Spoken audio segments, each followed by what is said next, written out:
It's wonderful to be here with all of you and with Eve. It's always such a delight to uh, teach with her, and always very relaxing in that I never feel stressed or too nervous.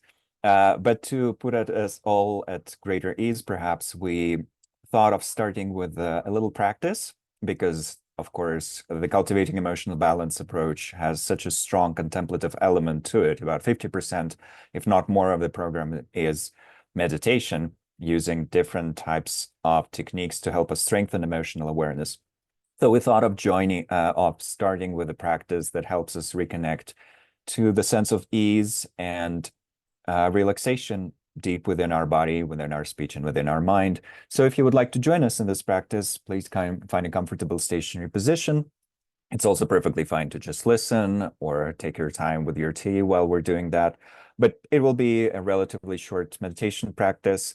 Perfectly fine to keep your camera on if you want to share your lovely presence with others, or to temporarily turn it off if you would like to be in a practice bubble, as I like to describe it. Either way, just finding a comfortable stationary position for a little while, and then for a few moments, spending some time with our body to rearrange its parts nicely in a way that would be most supportive of the ensuing meditation practice. In particular, finding a sense of stability within the body, if possible, very gently elongating the spine, and then allowing all the other parts to arrange themselves nicely around the central axis of our body. And with that, bringing our awareness to the sensations of the body, to the experiences arising within this physical space where we can notice the movements of the breath, the sensations of clothing touching our skin, and in particular, the sensations associated with the contact between our body and the earth element that's holding us.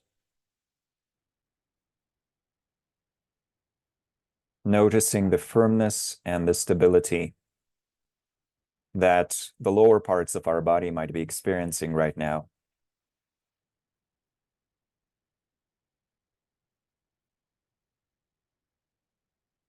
Feeling the earth holding us,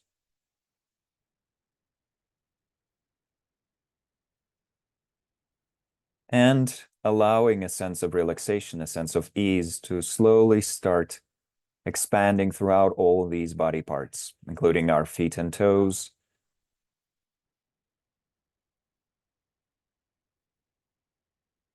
and our legs in general.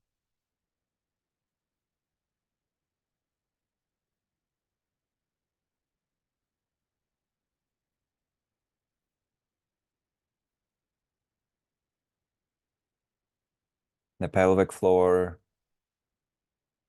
and the abdominal muscles.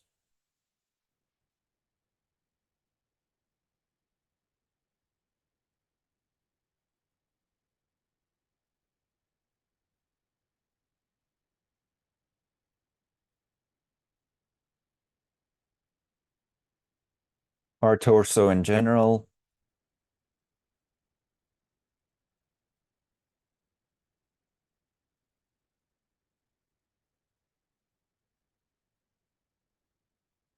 our shoulders, upper arms,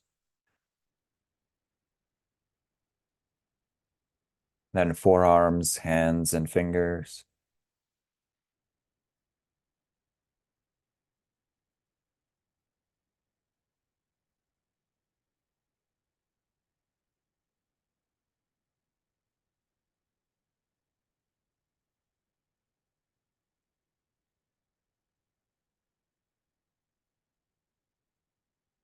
Returning to our shoulders and exploring the sensations in our neck and throat, in the back of our head, the crown, and in our facial muscles.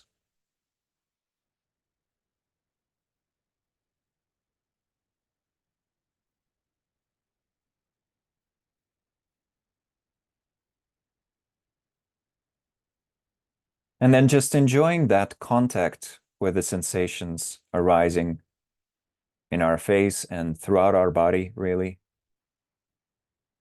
Enjoying this opportunity to reconnect to our body with a sense of tenderness and affection,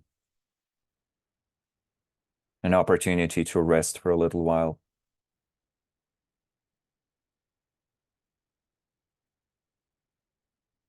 And underneath all of that, a deeper sense of stillness.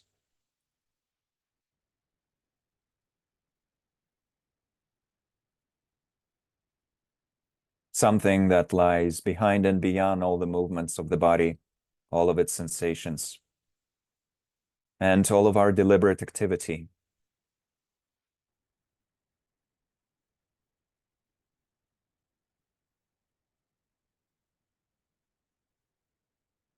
Experiencing that fusion of stillness and movement in the body,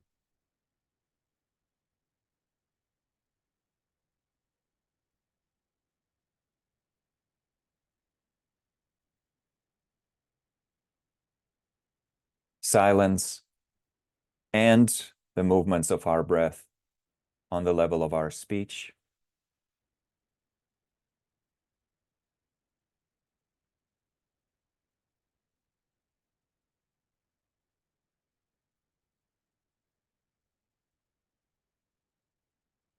And finally, spaciousness and the movements of our mind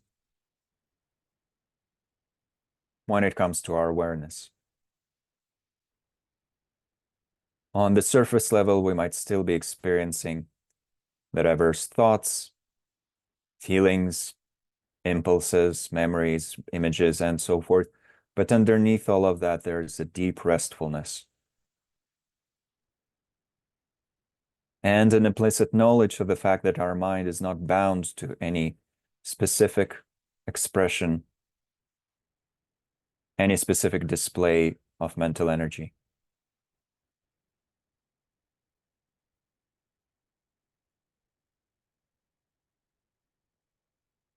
For a little while, just allowing ourselves to relax more and more deeply into this union of stillness, silence, and spaciousness.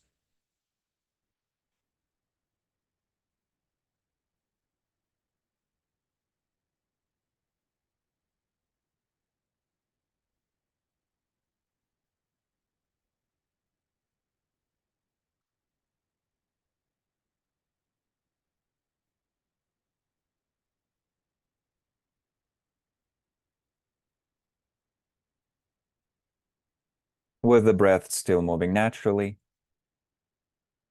its sensations moving throughout our body.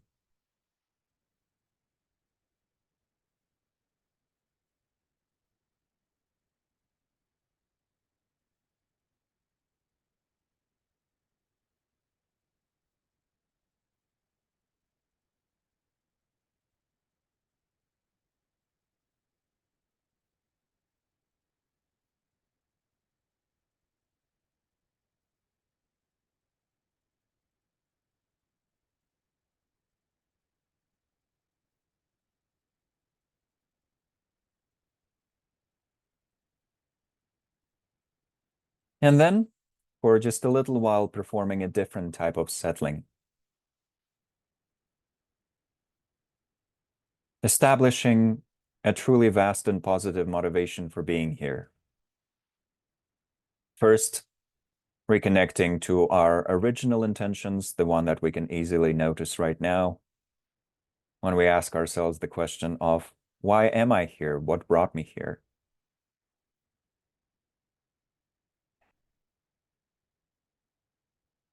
Maybe it's curiosity, maybe it's a specific need, or the wish to continue working on our inner skills or our inner well-being. But once we have noticed that original motivation, adding the elements of vastness and profundity to it. Profundity by thinking of the greatest possible types of well-being that could be experienced. And if we wish, aspiring for those. And vastness because we can aspire for that type of well-being, not just for ourselves, but for multiple beings or all beings. Thinking of our communities, of our interconnectedness with others, and of the way we can contribute to this entire tapestry of interdependence in vast and positive ways.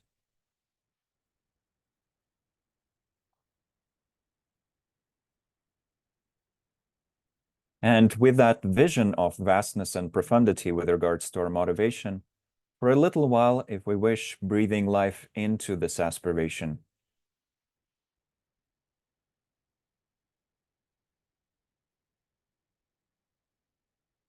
Allowing ourselves to become a little bit passionate about it, this change, this transformation, and these gifts that we can then bring to others.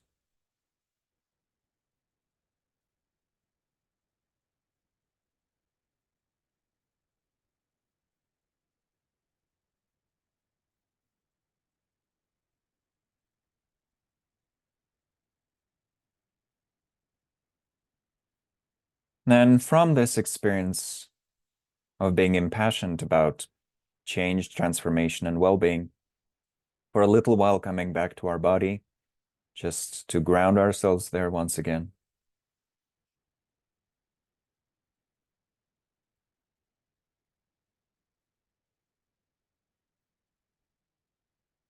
Noticing the tactile experiences and the connection with the ground that's holding us. And then very gently introducing a tiny bit of movement to this entire field by rocking back and forth a little bit or moving our fingers slowly, stretching if we feel the need to stretch, blinking our eyes open if they were closed. And then slowly transitioning back to both our physical space and the online space that we share in this case. Thank you.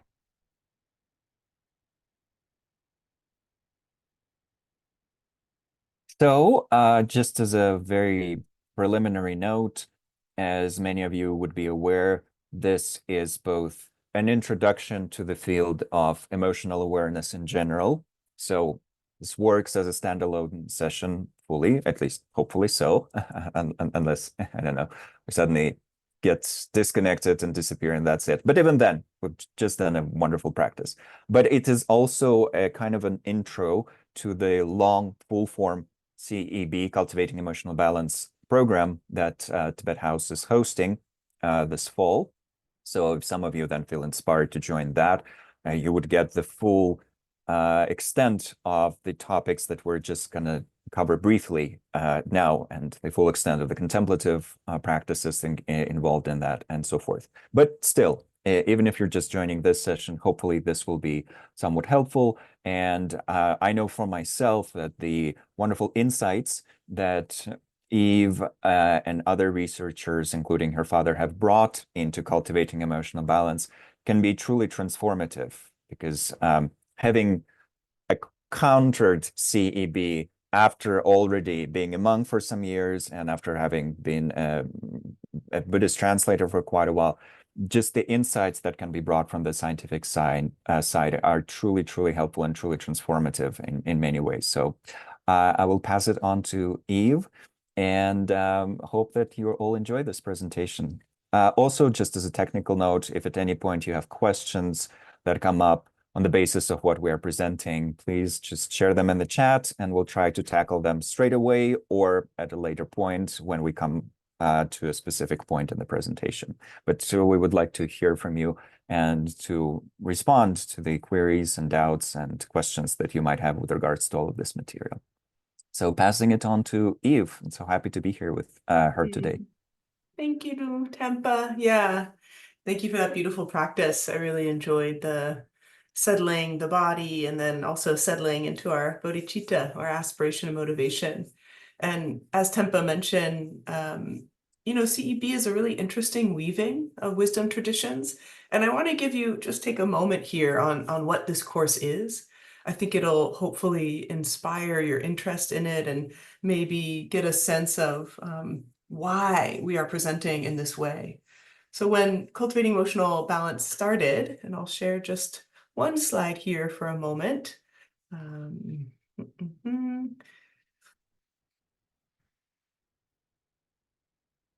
okay. When Cultivating Emotional Balance started, it was in 2000 in Dharamsala, India, and some of you may be familiar with the Mind and Life dialogues.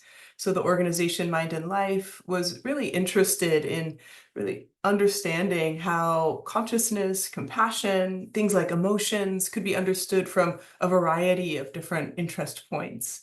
So in this photograph, you see neuroscientists, you see educators, there's a poet here. Needless to say, there's some contemplatives, some who are quite well known, like His Holiness the Dalai Lama and Matthieu Ricard. And there's a convening here in 2000 of the topic around destructive emotions.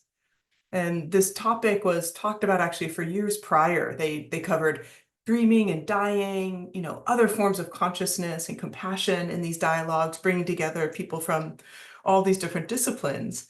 But the idea was the import of understanding destructive emotions is so high because it is in some ways what is an obstacle for peace and well-being in our world. So emotions are so interesting in this way. They happen in 30 to 90 seconds. We'll talk about this a bit more as we define emotions later, but they're so brief, and yet the impact is so profound and long lasting. Not only that, when we think about something like our motivation or aspiration, I've spent the last number of years working primarily in the field of technology and applying a lot of behavior science. So how do we help people change behaviors to support their well-being? Spoiler alert, you have to actually understand their emotions. Most of us have ready access to the behaviors that will improve our well-being. We can Google it, we can find courses on YouTube, we can come here today. How wonderful, get new information. But whether we decide to actually continue and engage is a lot about, are we having difficult emotions that make it hard for us to continue and fulfill those aspirations? And is there enough kind of our savoring of what's enjoyable in our emotions to help us move forward? If we're only attuned to high intensity, pleasurable emotions, we might miss the subtle reward of doing things that support our well-being. Many of you, I'd say maybe even most of you meditate, so you might have some familiarity in your palate with the subtle reward. But with the intensity of kind of distractions and enjoyment, it can be easy to miss. So when this dialogue came together around destructive emotions, what soon came apparent was there was a lot of wisdom coming from different traditions, specifically from Tibetan Buddhism and contemporary psychology. All the very way on the left of your screen is Paul Ekman, who's my dad. He is 90 today. I'll see him after this presentation. Send everybody and send his regards from all of you. And he was a pioneering researcher in emotion. You'll hear a bit about that foundational research later. But he was surprised. As a longtime scientist, he believed that the only way of knowing was through the scientific method. And he was shocked to discover that contemplative practice of observing the mind for thousands of years had come up with many not only ideas and philosophical ways to explore emotion, but also ways to actually help us be with our emotion. So that was the kind of catalyst for cultivating emotional balance. I'm going to stop sharing here so I can see you all. Whoops, there we go. So the very, beginning of CEB was this dialogue and this overlap between these different wisdom traditions. I'm going to describe a little bit about the early days, and then we'll dive right into CEB practice. When in 2000, there weren't as many of these mindfulness-based interventions. It was a bit harder to demonstrate, especially to the psychological community and to larger people, larger groups of people interested in well-being, why this would matter. So initial research studies were done pretty much immediately after that meeting in terms of let's create a curriculum, let's test it out. And the testing was done with school teachers. The idea was let's not only focus on clinical populations, but on the stress that everybody experiences every day. School teachers were chosen because they are such an invaluable group of people in terms of how they shape the lives of others. And the research was really looking at how can we understand this training that's cultivating the mind and heart, as well as giving the specificity and map of emotions at the same time? We'll share a little bit more about the results of the study, but suffice to say there have been studies since. This one was conducted in about 2006, and the research findings published about 5 years later. Unfortunately, research really takes its time. And looking at whether people experienced benefits, around their sense of well-being and depression and anxiety, just through taking this 2-week course. Many of these teachers had already been teaching a decade, if not more. So getting this intervention, it was not as though they were just starting out. It was, how do you change not the world around you, because you're still going into the same classroom? How do you change the mind that meets the world around you through a deeper understanding of emotions and well-being? Okay, so we're going to come back to that and dive into this aspect of CEB around our motivations and aspirations. How do we refine that, as I mentioned earlier, as a way to help us move forward with these practices? We need that motivation. Well, I will share something on that note, but before that, I'm always reminded of a thing that I'm very passionate about asking Eve to share. And that's the story of Paul Ekman, her dad, meeting the Dalai Lama and experiencing a transformation, because I think that has to do with what CB is all about in the long run. And it's such a fascinating story that I'm always asking Eve to share it again and again and again. And she's probably tired of telling it all over and over, but I think it's a very, very inspiring element there. Yeah, it's interesting because my dad would share it better for sure. But I was there in the 2000 dialogue, very fortunate to be so as an observer. And he came very suspicious about what he could learn from Tibetan Buddhism. He felt that spirituality and religion was good for philosophical ideas, not for scientific ideas. And it was, about the second day of the dialogue when he started to become aware that His Holiness the Dalai Lama had searing insights into the nature of mind. And then during one of the breaks, my dad knew that I had a great affinity for His Holiness the Dalai Lama as a man of peace. I was very impressed with him in his nonviolence and in the activism that I was taking part in back home in the Bay Area. Was largely around Free Tibet at the time. And so we got to go up to the Dalai Lama and ask him a question. And in that moment, my dad held one of his hands and I held his other. And my dad experienced a really profound shift. Now, it's interesting because I think the Dalai Lama would never want us to talk about this. He never wanted us to research it. He says, I'm not a special man, I'm just a monk. But my dad had such a shift, which I can only imagine or kind of guess or theorize that the shift was being in the presence of such pure goodness, being seen and held in compassion that wasn't really about him. It was just being experienced in that field. That he no longer had this kind of huge weight of, I'd say, stubbornness and frustration that really was a hallmark of his life. He didn't feel angry for 6 months afterward. So when he came home, my mom was like, "Who is this?" Like she didn't recognize him. So he had such a big shift. And I'd say that was for sure motivating for him in the research. Like he saw, like, wow, this N of one, meaning one person who's practiced a long time, they can really shift who they are and how they are. Mathieu Ricard, who you also saw in the photo, sometimes called the world's happiest man. He's a French monk, philosopher, writer, humanitarian, and he has been studied, extensively in his brain, and that there are these different pathways that we don't know in the scientific method. We don't know because we didn't test him before he became a monk, but we can compare him to other people of his age and see that there's so much propensity towards these neural pathways we associate with happiness and well-being.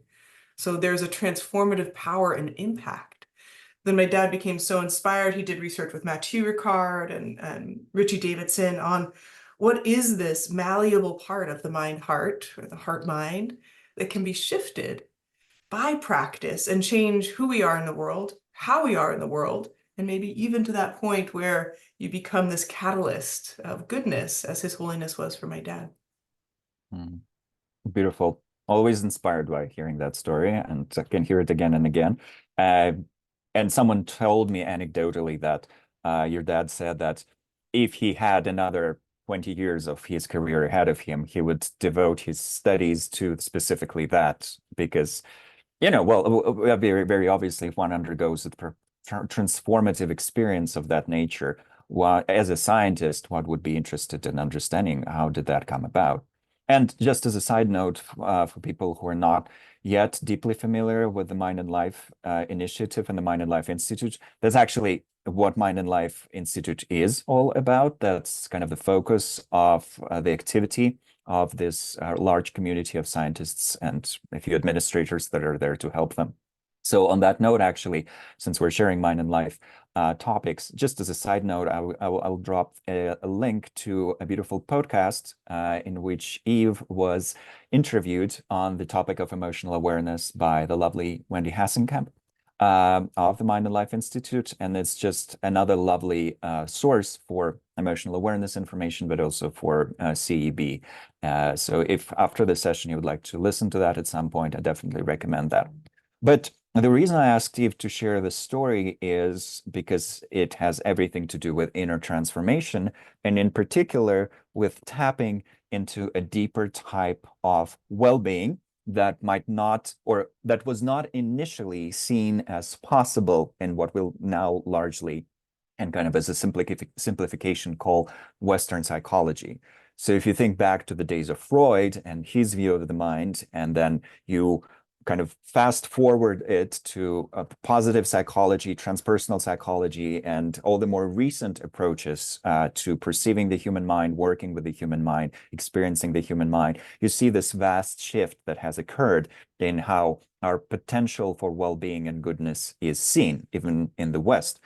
But since CB relies very largely also on the contemplative sources of the, once again, largely speaking, Eastern tradition, in particular on the Indo-Tibetan approach to contemplative practice, there are some wonderful insights coming from the Tibetan tradition woven into the CB material. And this, of course, comes very largely from His Holiness the Dalai Lama, given that he was the person who requested Paul Ekman, Alan Wallace, and a few others to create CEB, including Eve, who never takes that credit herself, but is one of the co-creators of CEB. It's always Paul Ekman and Alan Wallace who I mentioned, but Eve is just as much of a co-creator of this program, I should say. But since His Holiness requested for this program to be created and then is still supporting it in different ways, the idea behind that was very largely related to his overall motto of inner peace, world peace. This general idea he has of how there is a very direct interconnectedness between our inner states and an inner balance, if we use that wording, cultivating emotional balance, inner stability, developing inner competences, inner skills. There are so many ways of describing it. Basically, having that social, emotional, and ethical awareness. There is a deep connection between that and the things we're seeing on the global stage.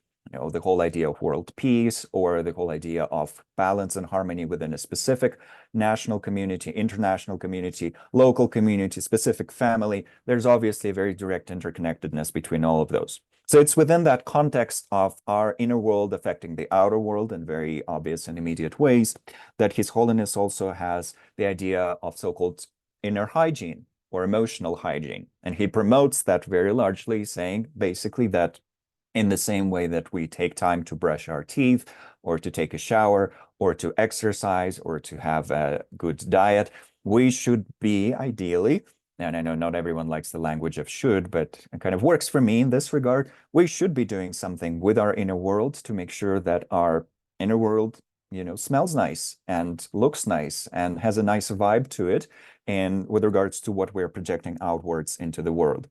And it is here then that we find a very important concept that is largely talked about in all the Cultivating Emotional Balance courses. And it's the concept of genuine well-being or genuine happiness or inner happiness or happiness of being.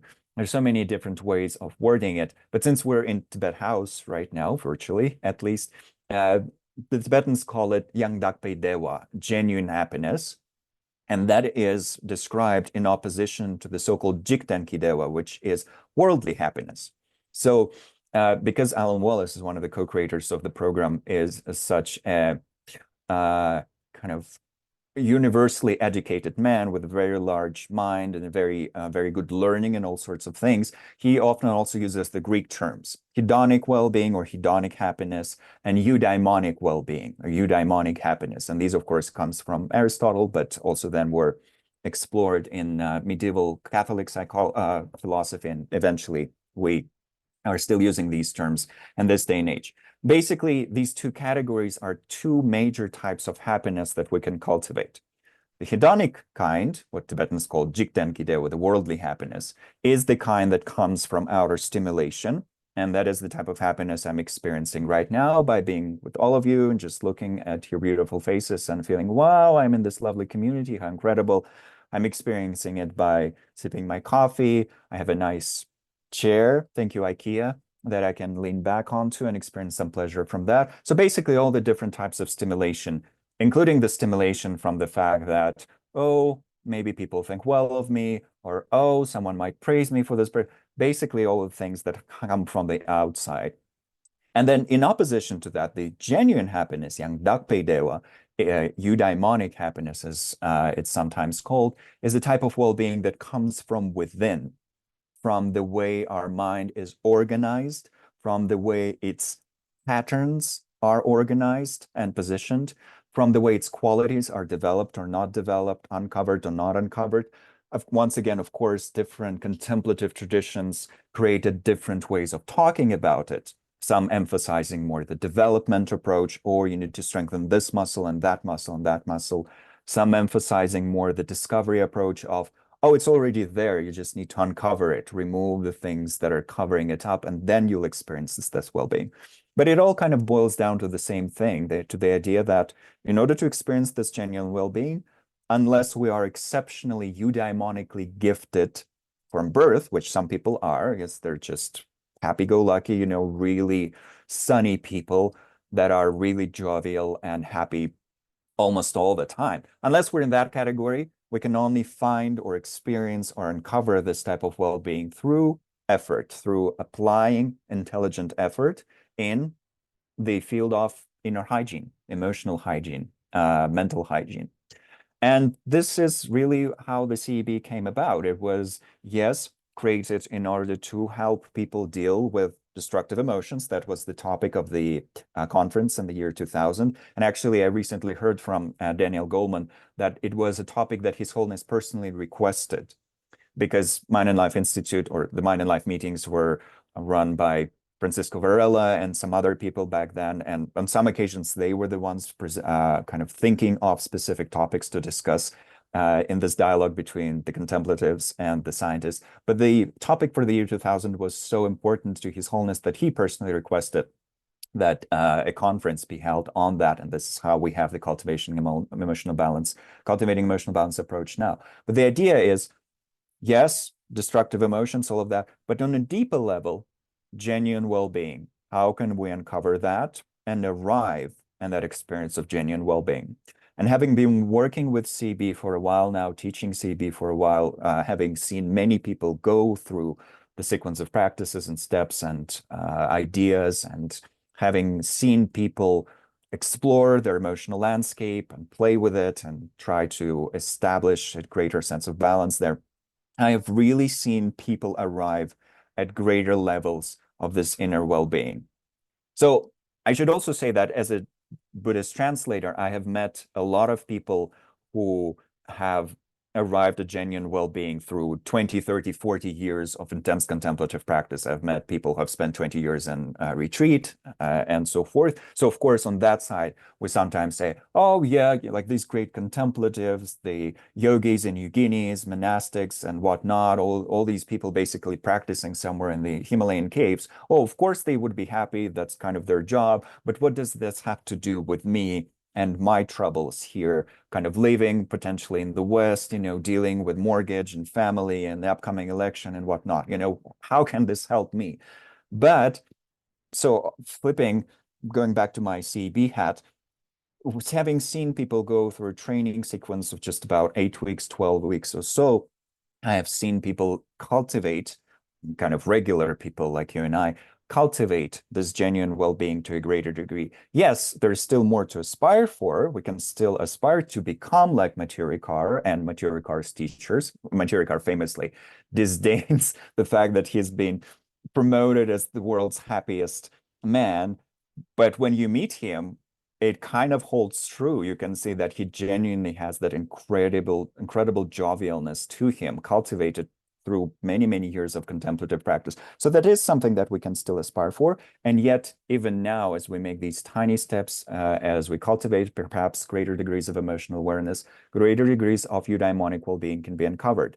And the idea here is not to promote this as just some abstract concept. Oh, well, what a nice idea, but then we forget about it. It's literally a thing that can be written down as an aspiration and a point of practical exploration in the here and now. And even to write it down, genuine well-being or eudaimonic well-being or inner well-being, because also God knows how eudaimonic is spelled. Every time I spell it, I rely on autocorrect to fix it because I always put in the wrong letters at the wrong places. But, just writing down inner well-being and thinking, oh, how can I uncover that? And what could be my strategy for moving to that is a great starting point for anything related to emotional awareness, emotional regulation, kind of the cultivation of emotional competencies. And this is where we actually arrive at the point of talking about emotions proper. So I will pass it on back to Eve. Wonderful. Thank you, Tenpa. Yeah, and I think it's important for us to, reflect on and think about what are our own aspirations, and how does that reflect for us. When we think about working with emotions, most of us immediately go to difficult emotions. I want to get rid of those difficult emotions. I want to learn how to better respond to difficult emotions. And that's amazingly important. There is no question.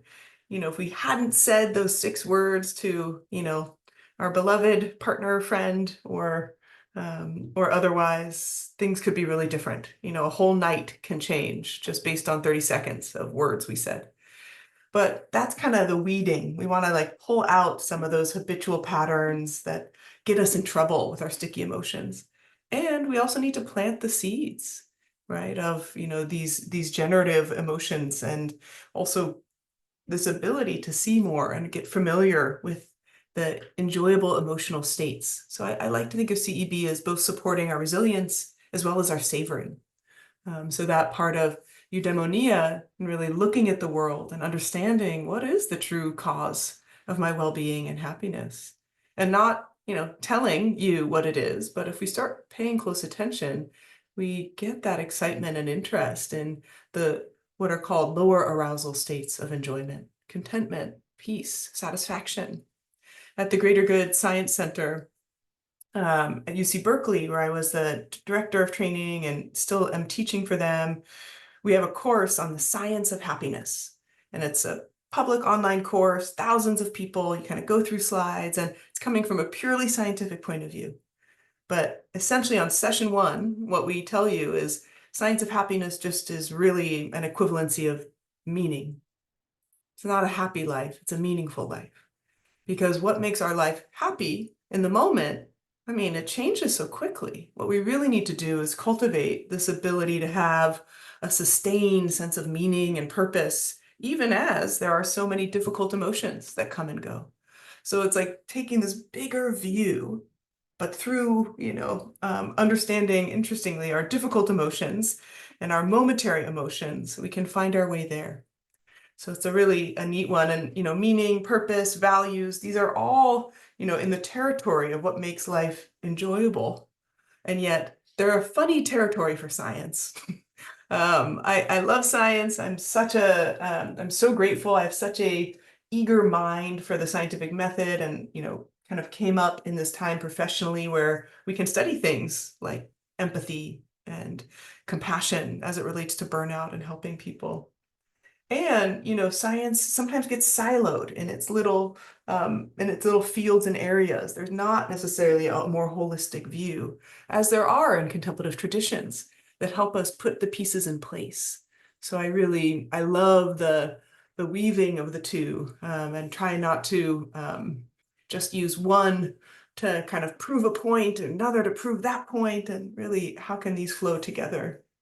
So for us to think about the definition of emotion, I'd love to hear from you in the chat. Can you please tell me what's your definition of emotion? Can you share your one sentence definition of emotion? While you're typing, sometimes in CB courses, we ask people to draw what is an emotion instead. I wish we could do that on Zoom easily, but sometimes it's just nicer to have it in a graphic kind of mode than as a sentence. I love this. Feelings and how I experience life. My authenticity. Thank you, Lori. Emotion is a response to outer world effects. Emotion is a thing that lives between our thoughts and actions. Oh, very interesting, Jen. I like that. A form of mental energy. Feelings. Yeah, Hema, thank you for sharing that. Someone else said feelings. And I think there's a real looseness of language sometimes we get with emotions. There's the same words can mean the same things, and the same words can mean different things depending on who we're talking with. Color tainted glasses. I like that. Very poetic. Oh, a way to connect the inner and outer world. Yeah, yeah. There's Short, intent. Oh, sorry, go ahead. there's one that was sent to me personally, state of mind and heart. Mm. Yeah, Irina says short, intense body-mind experiences that can last if you keep thinking about them. Good noticing, Irina. That definitely happens. Internal feelings, reactions, responses to stimuli, internal or external. Yeah, and so one good question that's coming up in this is, do our emotions, are they always catalyzed by the outside world? As I see some people shaking their head no, right? So for example, yesterday I was at a training and there was a presentation about um, physics and technology. So kind of a lot for my head to wrap around. And I had a hard time understanding and I felt frustration. Frustration for myself, frustration that it wasn't clearer, like, this is hard to understand. And in the moment I had, of course, it was catalyzed by this experience that was happening, this presentation, this educational opportunity. And then this morning when I woke up, I can think, God, that was hard. So it's my thought of what happened yesterday, but it's no longer catalyzed by an external event. It's catalyzed by my memory of what happened, right? So we can have an external event that affects our emotion or triggers our emotion, but we can also have a thought. And I would say there's never been research on it. It'd be such a good research study, and we can do the me search study every day, is what percentage of your emotions are triggered by the outside or triggered by the inside? Any guesses? Maybe 50-50, right? It depends on the day. It depends largely on how many people we're interacting with. One thing I feel pretty confident about, and I'd love to see in the chat, what percentage of your emotions involve another person? Any guesses? What percentage of your emotions? 75, says Jen. What percentage of your 90, Irina? Yeah. And this is whether they are there in person, like delivering something, or whether we're thinking about them, imagining them in our mind. Most. That would be my guess.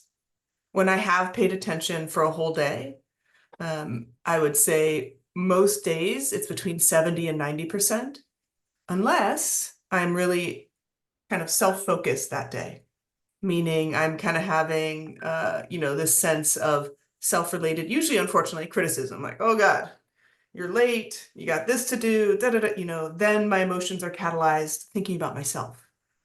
But almost all of our emotion experiences involve others. So even though in the context of cultivating emotional balance, we're looking at our individual experience, it's always relational because the way that our emotions, kind of interface is so relational. I liked a lot of these, what people were describing in the definitions, that it kind of colors, or it's like a lens that we're wearing. So when we become emotional, we see the world through the lens of our emotions, right? So we experience, when we're triggered to frustration, everything around us appears frustrating in the moment. And that can be really challenging, even though, the kind of arc of our emotions is only about 30 to 90 seconds. It really can create such an amount of difficulty in seeing new information. So when we feel frustrated, everything looks frustrating. When we feel lonely, everything seems sad around us, right? So they really infiltrate. And then there was, a lot of folks here talking about the, in the mind, in thoughts, in mental energy. But how many people here, just for those I can see, feel emotions in the body? Yes. Yeah, it is. Oh, I'm raising my hands. Um, it is a very, it's a coordinated system, right? So we actually are experiencing emotions in the body and the mind. And there's a thought from evolutionary psychology, meaning when we theorize, how did this actually arise, emotions? From the point of view of evolutionary psychology, it's believed that having a coordinated bundle or a coordinated kind of cascade of experiences is really beneficial when we need to act before we think. So I'd say maybe if you remember nothing else from today, hopefully you remember that emotions operate outside of our conscious awareness. Emotions operate outside of our conscious awareness. They are operating more quickly than we have time to think. So yesterday it wasn't, wow, this presentation is hard to understand. I don't like that. I don't like not understanding. I'm frustrated. It was just, this is frustrating, right? It was immediate. And we feel that a lot, right? We can get it from a look. Someone gives us a look and we're like, we have an emotion about it, right? Or they don't give us a look and we have an emotion about it. It's not something that we're asking for. It's something that arises, as we are appraising the world around us. So when we think about these tinted lenses, right, these way we're seeing the world, in the scientific context, we call that our automatic appraisal. This is beautifully described also in Buddhist practice. We're not seeing the world as it is. We are seeing the world filtered through our perceptions, our projections, our impositions, and in the context of emotions, our old stories of what has happened before. And so a lot of what we're doing when we start to understand our emotions and map a single episode of emotion, we're looking at everything that relates to how we became emotional. A lot of these old stories, they inform how we move through the world entirely. So if we do have a practice of meditation, we're, very specifically and intentionally trying to experience sound just as sound, feeling just as feeling. But mostly we walk into a room, we walk into a space, and we project all around. We don't say, what's that thing over there with like four sticks and something flat? We're just like, there's a chair, right? We automatically have an idea of what we are seeing. But that's true not only for material objects, but also for people. So when we think about emotion, we think about these three phases of an emotion: a trigger, an experience, and a response. Something that triggers us to the emotion, the experience of how we feel and what we're seeing in the world, and then how we respond. And that trigger piece, how we become emotional, it's influenced by what we call an emotion alert database, by all of the kind of past stories and history up until now. So in my database yesterday, I am used to, and I expect things to be clear. I've been in academic training for far too many years. I think I was like a 25th grader when I finished my postdoc. So this like a lot of education, a lot of expectation, and you develop a kind of a critical stance for how things are presented. If this had been the first time I had seen a lecture, I'd have been like, oh, Oh, this is hard. Okay, maybe it's meant to be hard. I'll try to understand it. So it's our past history that influences what we become emotional about. Now, there was other people in the room who've read a lot of physics who were loving it, who completely understood what was being offered. They have a different database. They have a different, lived history, right? And other people in the room who knew the presenters and they had a familiarity, so they had a different already experience. So all of us here on this call, and of course everyone on the planet, has a different database. We've lived different lives. Even if we have a sibling who we spent all our life with, we still live in the same town. Of course, we have a different lived experience, and thereby we see the world differently, and thereby we experience emotions differently. Not as in each person has a different feeling of emotion, but what makes us emotional can be quite unique. This is also really helpful, right? When we have a friend or a partner or loved one who we don't understand, like, how could you be so emotional about this? Or why are you not upset? Right? They are coming with a different lived history to that trigger. So it's not just what happens in the world, it's also what we bring to emotions that catalyze emotion. Yeah, Tempa, I'd love to hear your thoughts on this piece of the database. I feel like it's so rich and important in defining emotion and helping people understand.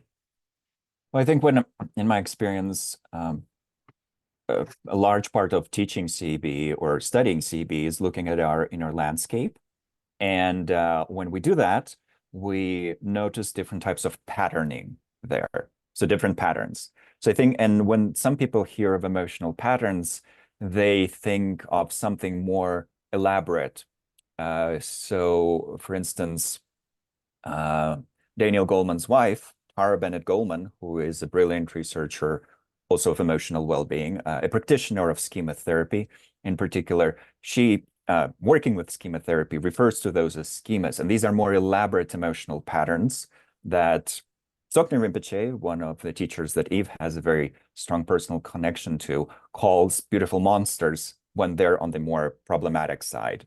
So these beautiful monsters are more elaborate patterns that we have. For example, responding with a sense of loneliness and isolation when we perceive an element of being ignored or something like that. So it's like a whole elaborate cascade of things unfolding. So those are more elaborate patterns that we have, and it's certainly wonderful to learn skills to deal with those.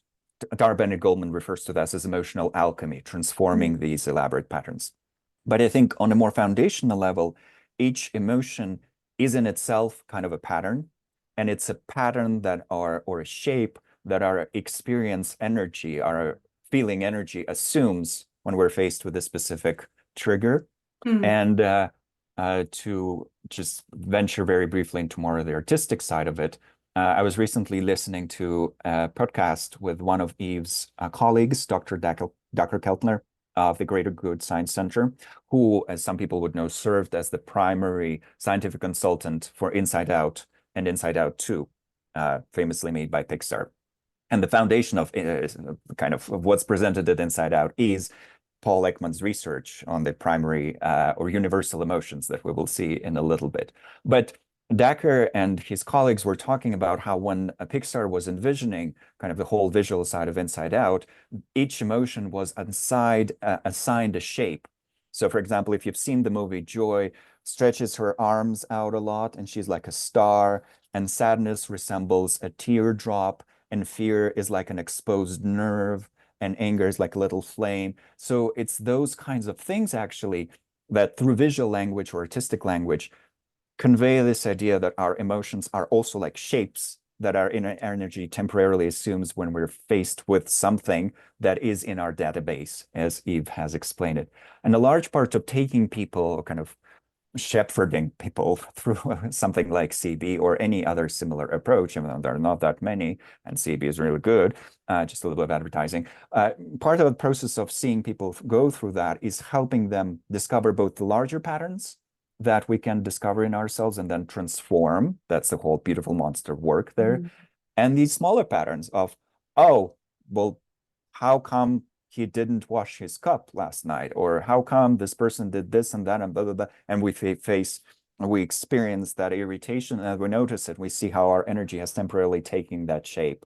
or how it's washing through us as that type of wave that is so recognizable once we pay attention to it. So I think like kind of this, it's almost like bird watching, uh, but it's emotion watching. And I think it's in a way more fascinating because as Bob Thurman, kind of the leading force behind Tibet House and the Menla Retreat Center often says, that's psychonautics, and as interesting it is to be an astronaut or someone who goes under the sea and meets all these fascinating sea creatures and so forth. It's also deeply, and maybe even more so, fascinating to look into the depths of our inner world and at least get familiar with our emotions and see those patterns and transform, slowly transform the ones that can or need to be transformed. I think that's another thing that was so fascinating about the story of Eve's father meeting His Holiness the Dalai Lama, and that even when you read some of his books, including the very famous one, Emotions Revealed, where you can see lots of pictures of Eve doing emotional expressions of different kinds. We have that in our living room. When you read that, he does share his belief that yes, maybe through elaborate practice, it is possible to transform some of those responses, or at least to become more aware of them. But I think what comes so powerfully from the contemplative side is the deeper transformation of these patterns over time is certainly possible. And that's how you become the happiest person alive and develop incredible levels of eudaimonic well-being. So once again, more on the Oh, such aspirational a side. such a good point, Tempa. I'm going to share just this visual for you all to see a timeline. This is coming from the Atlas of Emotion. This is a free online tool translated into 7 languages, maybe more forthcoming. It was a project His Holiness the Dalai Lama asked my dad and I to work on together to create a way to help people improve their vocabulary and language of emotion, to know the territory of emotion and based in contemporary science. But it helps illustrate the points we are talking about here. So this is, you can find it on the atlasofelmotion.org, but we're looking at this timeline. So this is mostly what we maybe recognize, like, oh man, I got in this terrible argument with my friend. Most of us become aware of our emotion at the response, right? So we have trigger, experience, response. But this is what we don't see, this precondition, right? So on the top level, it's the physiological state. I was tired. I'd say if we all mapped our emotion episodes of frustration, most of us would see a precondition of either hungry or tired. So recognizing, in addition to what's happening in the world, which a friend getting frustrated with you, saying, you keep flaking. What's going on? I thought you really cared about me. Like that's say that was the outside experience there. And then there's the low level here, which is that database or the storehouse consciousness, as someone put in the chat. The history that we're projecting of when I was young, I had a friend who always told me I wasn't good enough. I'm reminded of that person. This person's trying to call me out, but that's, I'm bringing this other charge to it. And that database could also be our memory of our whole relationship with this person. What if it's our brother, right? Someone we've known our whole life and they get angry with us. And we're like, they're always argumentative, right? It's our idea of them, not them in the moment. Then what happens in the experience is we have this physiological change and the psychological change. In anger, actually, blood rushes to our arms to prepare to fight. Unlike in the states of fear, blood rushes to our legs to prepare to run. And then how we respond, there's so many different ways, right? And maybe different ways on the same day that we could respond. It's just very unique. We could argue and kind of perpetuate that emotion experience. Very likely, if we argue back, it becomes an argument. We could take a time out, which might be, as the Dalai Lama and my dad say, a constructive response to emotions, one that is, in the service of helping everyone. Or we could avoid them, which is maybe constructive, maybe destructive. It's hard to say. Destructive, arguing generally doesn't form a lot of clarity. Arguing is when we're still in the grip of the emotion and we're acting through it. So I think it's important to really see this timeline. I wanted to take a moment here and have questions. We've shared a lot about emotions. what are you curious about? There's one question already there. I Oh, can great. notice in the chat just Oh, above how my does link. CEB unpack emotion? Um, Well, it's not a, first I'll just say it is like an educational training, though we have trained clinicians and people who work with specific populations. CEB is intended to really be a more general training, and that's our aspiration and goal.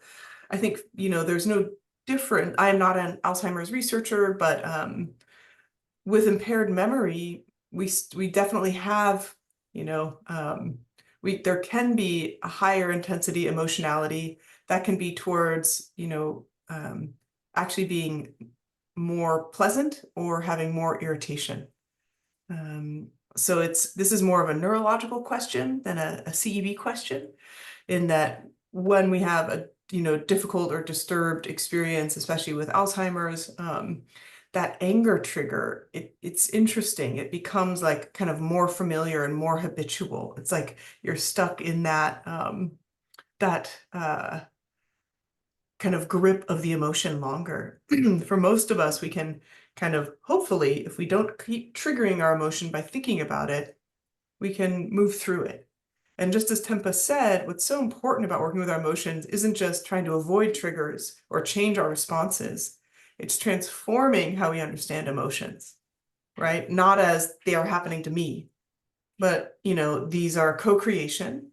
And if what I really want, my greatest aspiration is eudaimonia, I'm going to really change the way I approach these outside triggers in the world. I don't want to live that way. I see the multiplicity going on in every experience. This isn't just happening to me. And maybe when we have impaired cognition, everything may feel like it's happening to us. So, but I'm, again, not my field, but a great question. Any other questions people have about emotion so far? I would say use your chance. You don't catch and Eve Ekman that often on your screen. So definitely a wonderful opportunity. Oh, there's two more questions now. Three. All right. Okay, so Jen asks, how can I use CEB in my daily life and relationships? How can I use it to write as a writing mentor? Wow. Jen, I love this question. It's a big one for right now, but I will say that over the course of taking the full workshop, not the hour and a half, you learn how to map your emotions. Like you just had a little sneak preview. And we work through the main families of emotion: anger, fear, sadness, enjoyment, disgust, contempt. And we start to see these patterns of, especially the emotions that we want to, again, work with, and the emotions maybe we want to lift up more. So when we're working with our emotion timelines, we often start to really see patterns, and to start recognizing these kinds of things lead to my destructive episodes. We start seeing patterns in, wow, when I respond destructively, it's often in this way. So the awareness piece, it's so unsatisfying for people. Everybody wants what can I do in the moment, make it happen. And sometimes we can do that. We can take a breath, we can take a walk, but mostly it's the slow process of developing awareness. And that's reflectively, over time. And I think it's such an important piece, the psycho-spiritual approach of being able to work with our emotions, not only have the tools of meditation that help us make space, but to go directly in, and learn from them. I really so love and appreciate the many texts where they talk about the self-liberation of emotions that happen when we have enough space. I've experienced that 2% of my time in practicing with emotions. I usually need a heavier hammer. They don't self-liberate. So that's, these are just additional ways in. Will we discuss how to shift leaders' intentions towards uplifting others instead of focusing on self-centered performance goals? Tempa, do you understand that one? Or Yeah, well, if you mean within the context of the larger CB course, we actually Mhm. have two kind of blocks of practices there. Large TB course includes about 16 different meditation techniques that we work on one after another. And no, 12, 13, 15. It depends, how much time we get. At least you get at least 12 or 13 that we work on. And two of them are focused on establishing a greater understanding of interdependence and connectedness and a greater amount of pro-social or kind of a greater degree of pro-social skills. So through contemplative training, we cultivate the qualities of loving kindness, compassion, and so forth, and the underlying understanding or implicated understanding of interconnectedness. The large reason for why leaders focus on self-centered goals, including the purely hedonic goals, is that lack of understanding of interdependence and interconnectedness, both in terms of our interpersonal relationships and with regards to such things as sustainability and so forth, and time-wise also the current generation, the next generation. So we work on all of that, yes, proactively, but I should say we work on ourselves and we work as a community while we're taking the course. Of course, just me shifting my perception will not necessarily magically shift my manager's perception, right? So then it's a much larger question that goes way beyond the scope of CB of how do we enact a cultural transformation and then shift everyone's perception in this positive way. Of course, ideally, if we could just wave a wand and have everyone take a CB course or something similar, listen to all the Mind and Life podcasts, read all the Dalai Lama books, we would do that. That's unfortunately not possible, but there is a wonderful creative element there that we can perform by taking such a course and then thinking, how can I contribute to the cultural transformation? How can I help these ideas extend outwards so that the whole dynamic is shifted? And that can work for organizations, businesses, educational institutions, families, and hopefully eventually the whole world. So I hope that helps as kind of a brief preview. Love that. Okay, we'll take a couple more here. These are so great. When I analyze an emotion timeline, it's hard to identify the database. Could you give advice on how to have more clarity? It would be great, I think, especially in the context of a course, to have support doing that.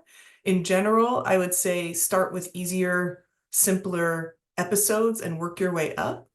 So the simple episode Tenpa mentioned of why didn't my, friend or partner do the dishes last night?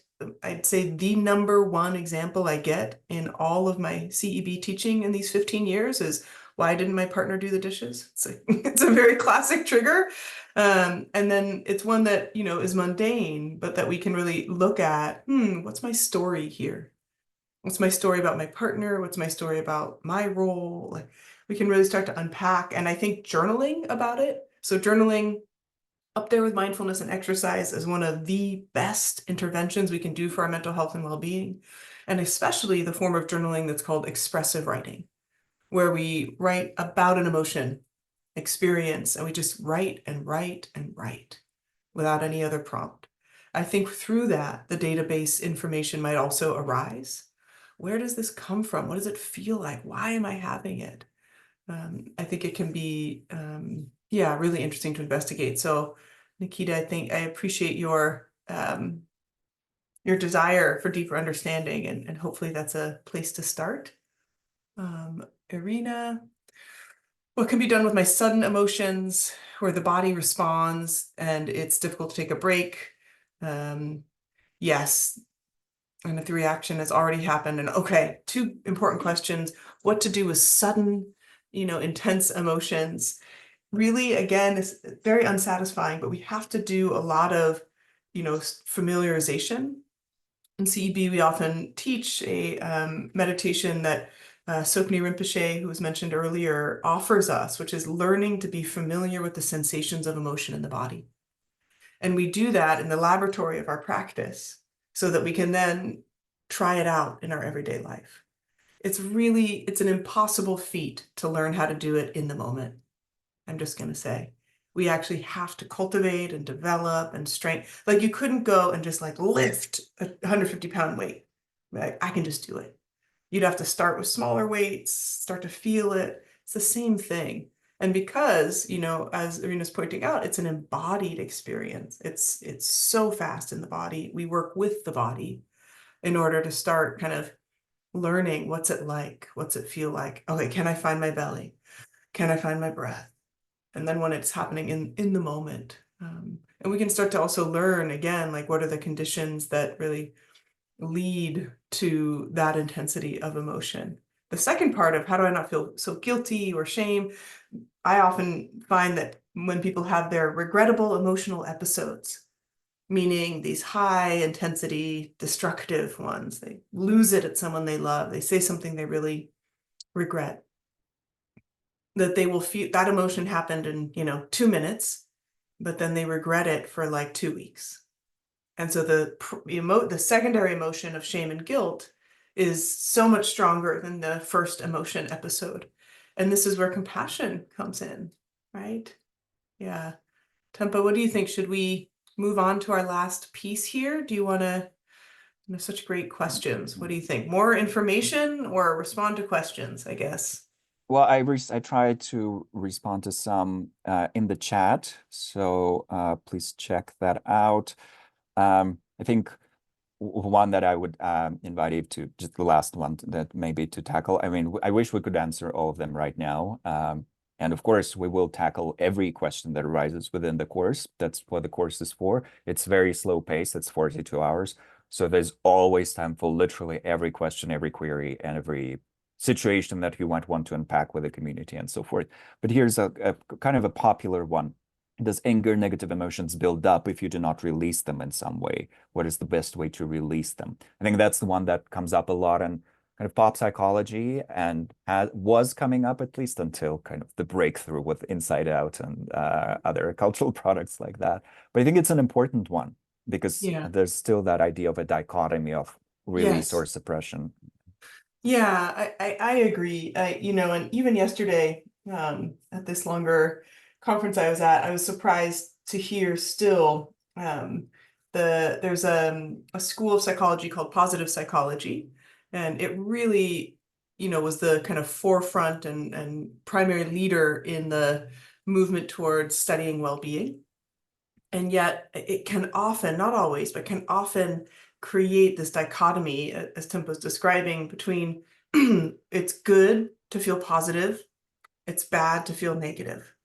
And if we want to increase our well-being, we just got to increase the amount of enjoyable experiences.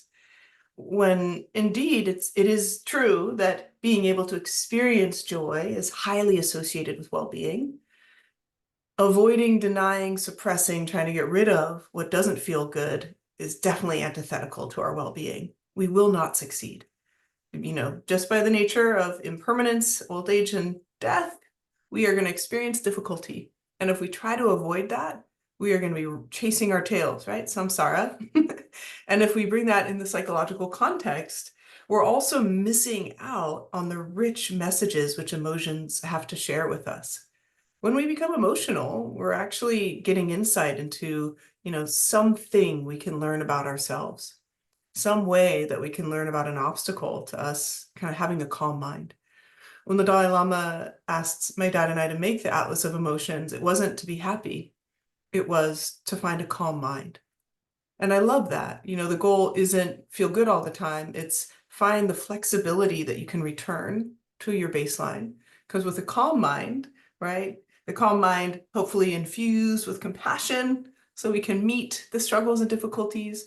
But it's also a mind that's kind of supple and pliant, right? It's one that we can really respond to what arises clearly and well. And that doesn't mean you have a boring life. You feel nothing, it's just that you don't get stuck so much. Sometimes the overexpression, there's in some, as Tempo's alluding to, some pop psychology, especially in the 70s, but even now, of just get all your anger out and beat up the pillow with a Nerf bat. Like that's a good way to get your difficulties out. Been really contradictory science on that. I happen to think and feel like that kind of reinforces these pathways of aggression. And you see the research data, and for the majority of people, that's true. This expressive therapy of anger, it doesn't get your anger out, it makes more anger. So I think it's important for us to really consider, like, what do we want to be doing with our difficult emotions? It's very hard for us to express anger well, just I'd say generally for most people. I haven't met many people who know how to do it well. It's a sticky one for us. And, many dialogues between the Dalai Lama and my dad and others around what is constructive anger? What is a way that we can use anger to be, kind of fuel for us to do good in the world, but not, you know, feel stuck in aggression. So it's really tricky for us to get clear on how do we express our emotions in healthy ways. Anger, in its essence, is to remove an obstacle. That's the theme of anger. So how do we help it remove obstacles, right? And, sometimes that theme, which comes from our evolutionary past, doesn't work well in contemporary times. So when you're stuck in traffic, there's an obstacle that you want to remove. Being angry doesn't help at all, right? Not one bit, but we still feel angry because it's like there's the trigger, right? And so it's really interesting to recognize that even though our emotions have a very specific, unique cause and maybe a purpose, you could say, they don't always fit our present moment and what makes sense in our modern paradigm. They were designed for our environment of evolutionary adaptiveness when we all lived in tribes of 50 to 80 people who we knew our whole lives, and the biggest threats were really from the outside.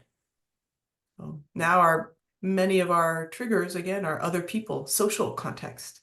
So emotions that may have been designed for our response to survival needs are now with the survival needs of being socially included. Also interesting. Okay. Just very briefly, there's a question here about the constructivist perspective of emotion. And we kind of get this question a lot. Like, oh, Lisa Feldman Barrett, she has this, basically CB kind of does not take the essentialist perspective, nor does it fully espouse the constructivist perspective. Instead, we focus on the practical perspective of emotions happen. What do we do with them to attain greater degrees of well-being? I think Eve sometimes mentions that kind of researchers of the senior generation sometimes take those positions as very fixed ones and mutually exclusive. Hmm. Obviously, CB itself, by combining the Western scientific and Buddhist views, which are kind of different on many points, already shows that we can adopt these different points of view for practical purposes, and in their combination, we can find benefit. So CB is not essentialist in nature, but neither does it jump into the boat of constructivist perspective either. So hope that helps. But since you've mentioned anger, we have just Yeah. a little bit more to share on the so-called universal emotions. And this is where some people identify that with the more essentialist position, but actually these are just, once again, some of the patterns that we experience. And if you do notice those patterns in yourself, it might be good to learn to work with them and to notice them. So I don't know if did you want to show a slide or anything like that? If not, but Sure. Yeah, and I'll just put in the chat, there's an essay also for Mind and Life I did, which I talk a little bit about that scientific debate, and there's some references to check out there for those interested. One moment here. Okay.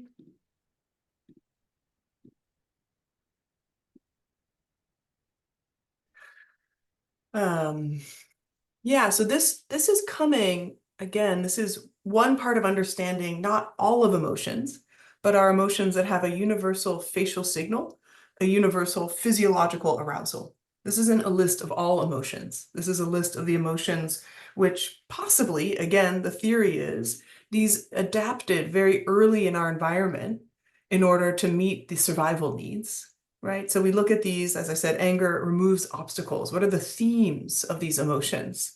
Um, Disgust, right? So with anger, right, the facial expression when you make it makes people want to go away from you, right? The brows down. And with disgust, what's interesting is it actually, it's just scrunching the nose. And when we scrunch the nose, the apertures of the nostrils are larger so we can smell.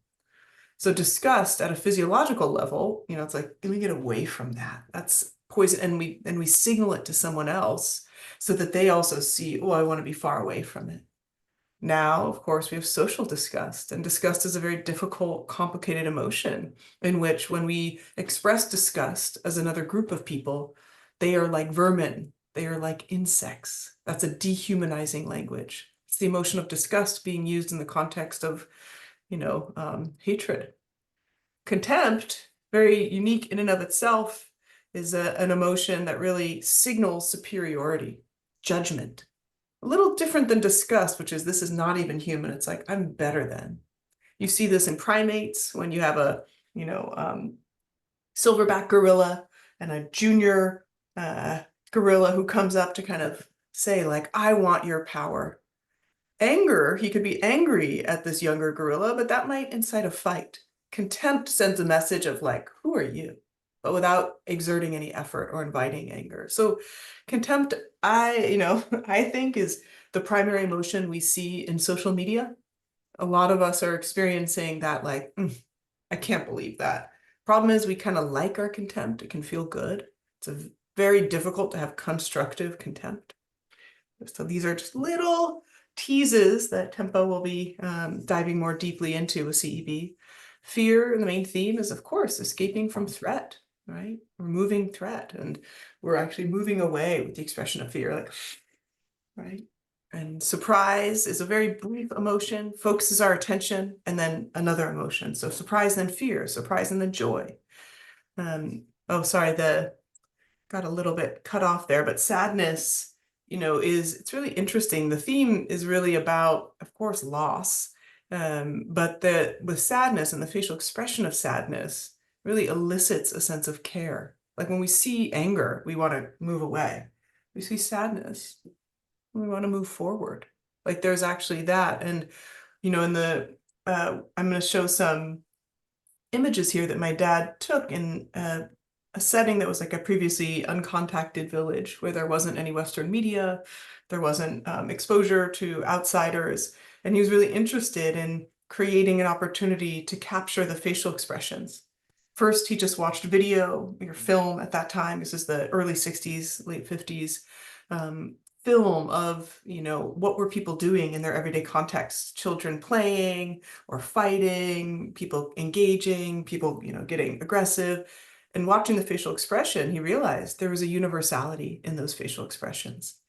Even though there might be different triggers, and even though what we know now culturally, there's different expectations of who is allowed to show what emotions, when, and why. There is a universality in this language of emotion. At the time when he did this research, there was argument, oh, people from different cultures are so different. Their facial expressions are different. And my dad was able to really see from these initial films, like he didn't think that was true. He believed in this universality.